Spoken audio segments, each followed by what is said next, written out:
the gravel crunch beneath the tires of the rental sedan, a sound that seemed aggressively loud against the backdrop of the Olympic Peninsula's suffocating greenery. I killed the engine, and the silence rushed in like water filling a vacuum. It wasn't a peaceful silence. It was a heavy, pressurized absence of noise, the kind that makes your ears pop. I sat in the car for a moment, gripping the steering wheel, just staring up at the house. The listing had called it a mid-century marvel, a glass and steel box cantilevered over a ravine, surrounded by towering Douglas firs that blotted out most of the afternoon sky. From the driver's seat, it looked less like a home and more like a terrarium, a display case. I stepped out, the damp air clinging to my skin instantly. I retrieved my weekender bag and my laptop case from the trunk. The walk to the front door was a series of floating concrete pavers, moss growing thick in the gaps. I keyed in the code the host had emailed me, 1964, and the heavy pivot door swung open with a pneumatic hiss that sounded too much like a sigh.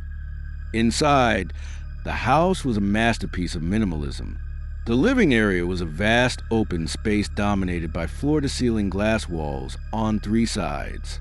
It offered an unobstructed view of the dense, darkening tree line. As an architect, I appreciated the sight lines, the way the structure blurred the boundary between interior and exterior. But as a man traveling alone, fleeing the messy aftermath of divorce and a stalled career in London, I felt immediately exposed. I set my bag down on the polished concrete floor. The echo was sharp and distinct. I walked the perimeter of the room. The furniture was sparse: a low leather sofa, a teak coffee table, a solitary Eames lounge chair facing the woods. It was beautiful, sterile, and cold. I moved to the kitchen island, a slab of black granite that felt like ice to the touch. I emptied my pockets, wallet, phone, and the rental car keys, a heavy brass set on a thick plastic tag. I placed them deliberately in the center of a ceramic fruit bowl that sat in the middle of the island. I remember the sound distinctly, the heavy clatter of brass against glazed ceramic. It was a sharp, final sound.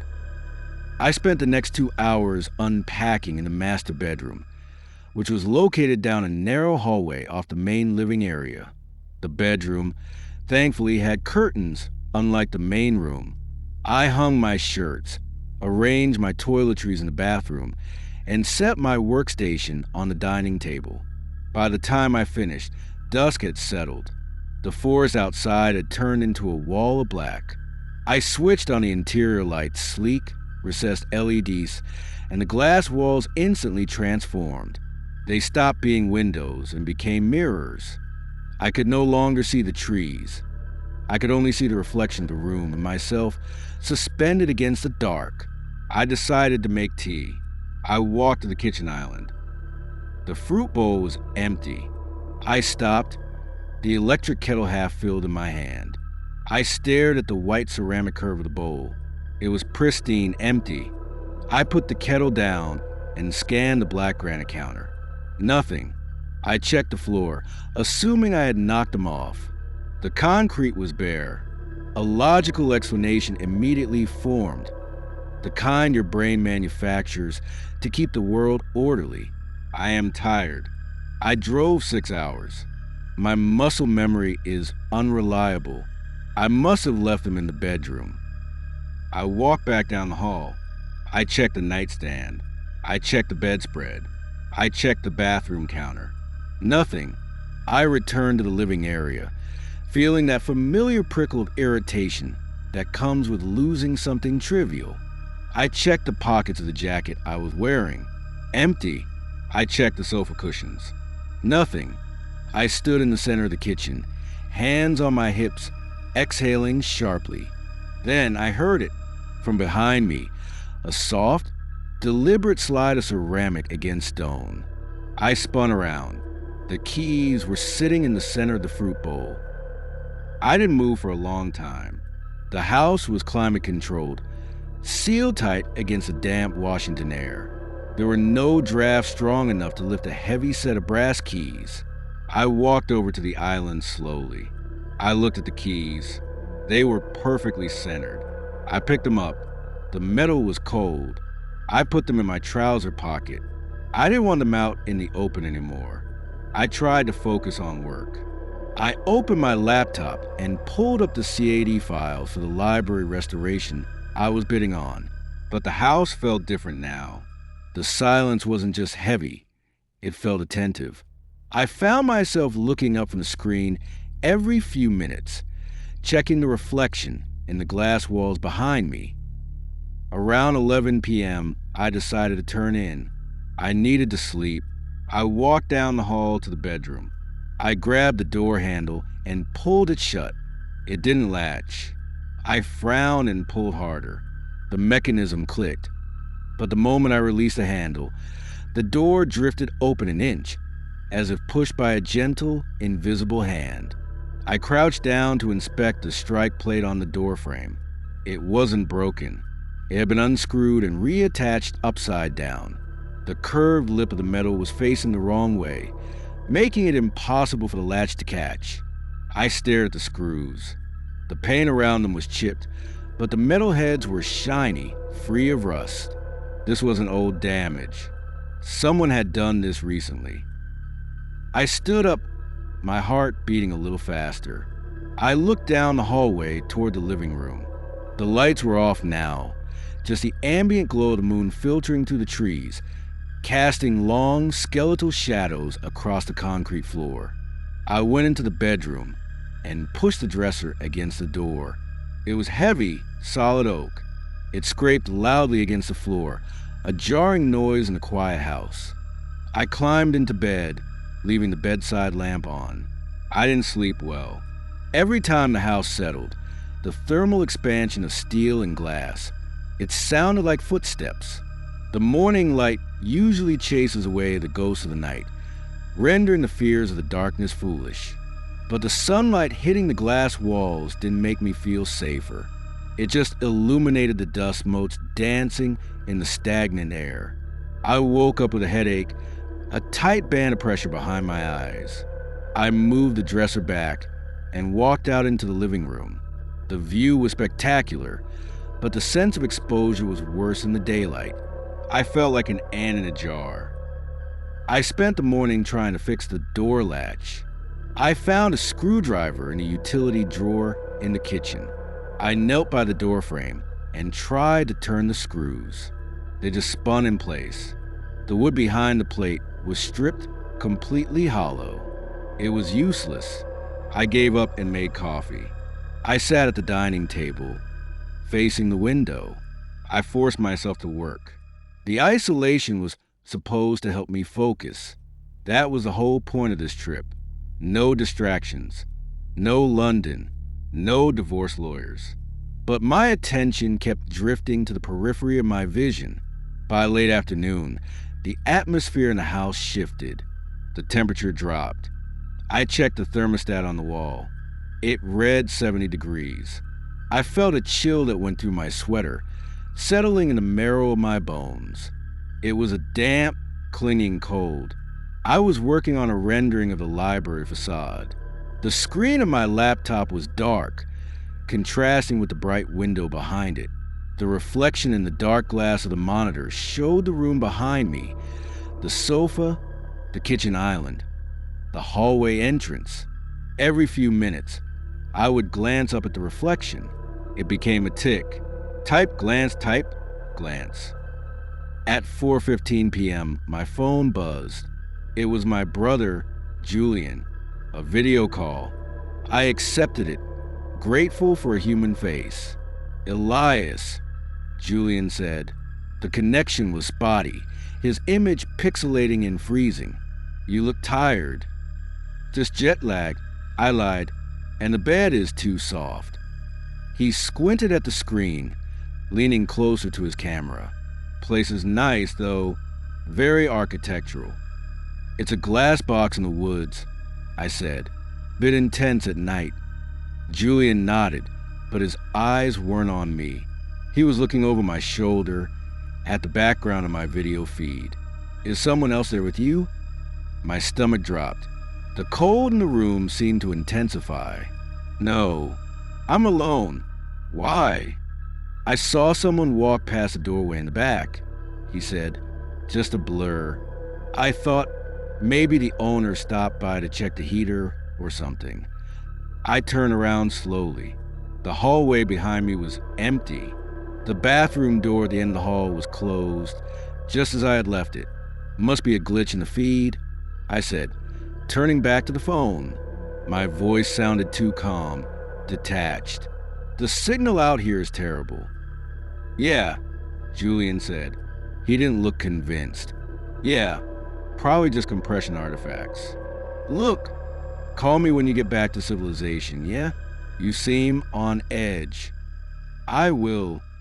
We hung up. I sat there, staring at the phone. I couldn't sit with my back to the room anymore. I stood up and moved my chair to the corner, putting my back against a solid wall. I needed to see the entire space. I needed to prove to myself that I was alone. I took out my phone and opened the voice memo app. It was a trick an old girlfriend had taught me when we thought we had mice in our London flat. Record the room when you leave. Listen for the scratching. I set the phone on the table. I pressed record. Is anyone here? I asked aloud. My voice sounded flat, deadened by the acoustics of the glass. I waited. The silence stretched. The refrigerator hummed. A bird called from deep in the woods, muffled by the double glazing. I waited 10 seconds. Then I stopped the recording. I felt ridiculous. A grown man, an architect, hunting for ghosts with an iPhone because his brother saw a pixelated blur. I pressed play. I heard the rustle of my sleeve against the table. I heard my own voice ask the question, is anyone here? Then, the 10 seconds of silence. But in the recording, it wasn't silent. At the 4-second mark, right in the middle of the dead air, there was a sound. It wasn't static. It was distinct. It was the wet, sticky sound of lips parting, directly next to the microphone, as if someone had leaned in, opened their mouth to speak, and then changed their mind. I stared at the phone. The waveform on the screen showed a small spike, right where the sound occurred. I stood up. The chair scraped loudly against the floor. I didn't want to be in the corner anymore. I wanted to leave. I didn't care about the deposit. I didn't care about the work. I walked to the kitchen island to grab my keys. I reached into my pocket. It was empty. I froze. I patted my back pockets. My jacket. The table where I had been working. The keys were gone. I stood in the center of the room. The panic rising not like a wave, but like a rising water level, steady and cold. I had put them in my pocket. I distinctly remembered the cold metal against my leg. I hadn't taken them out. Panic is a cold thing. It makes your hands numb and your thoughts jagged. I tore through the living room. I threw the cushions off the couch. I swept the papers off the dining table, sending them fluttering to the floor like dying birds. I checked the bathroom. I checked the bedroom. The keys were nowhere. The sun was setting.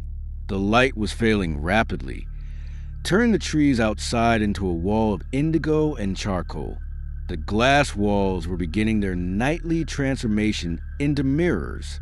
I was trapped in a fishbowl, and it was getting dark. I ran to the front door.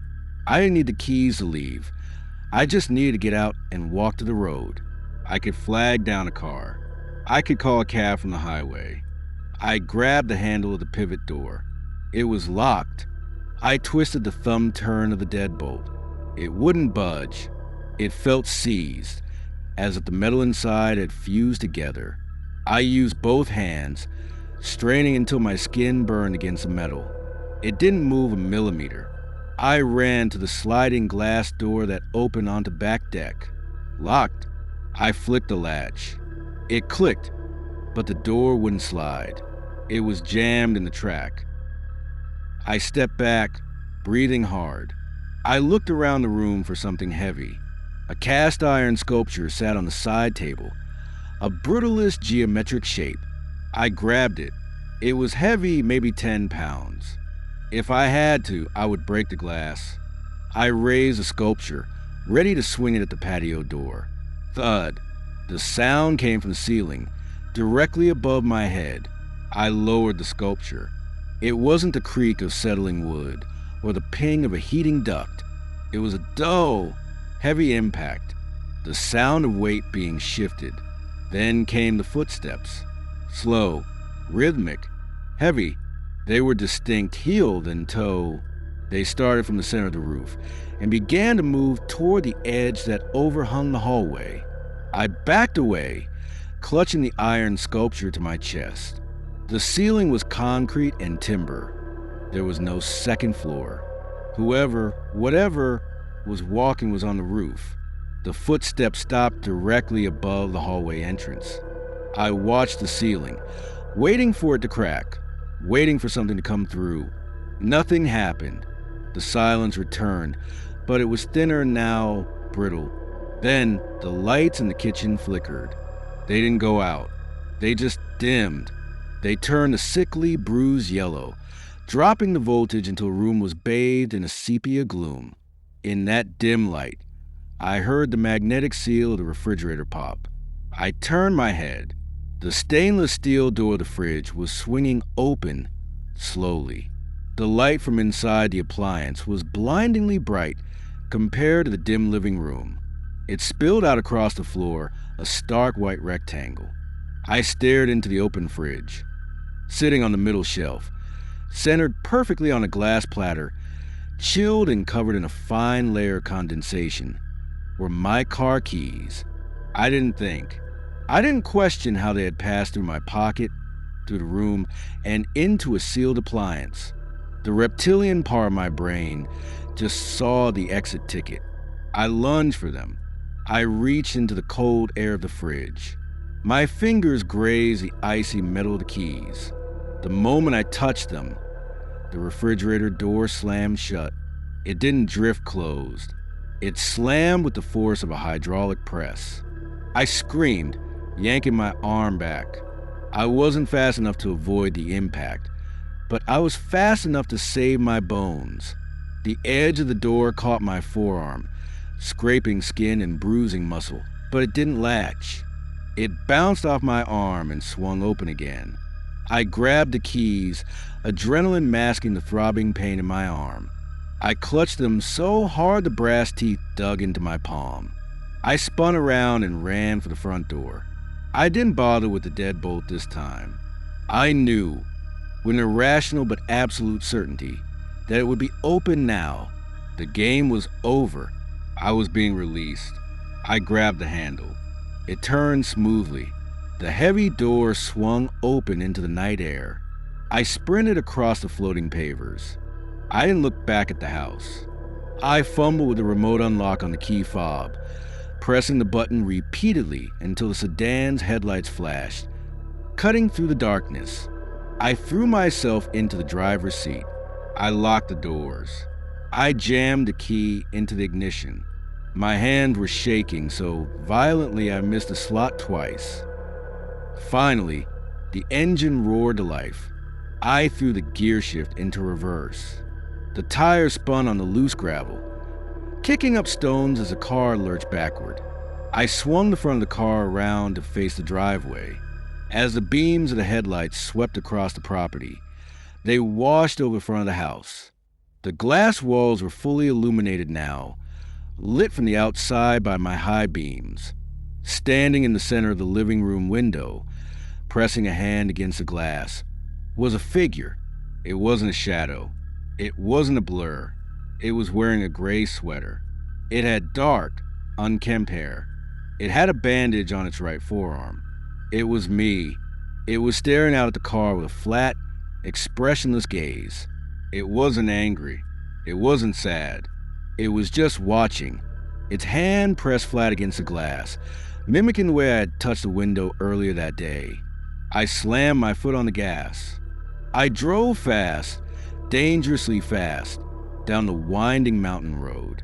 I didn't breathe until I hit the interstate, 40 miles away. The lights of the gas stations and the other cars felt like a hallucination. I drove until a fuel light came on, 3 towns over. I pulled into a brightly lit truck stop.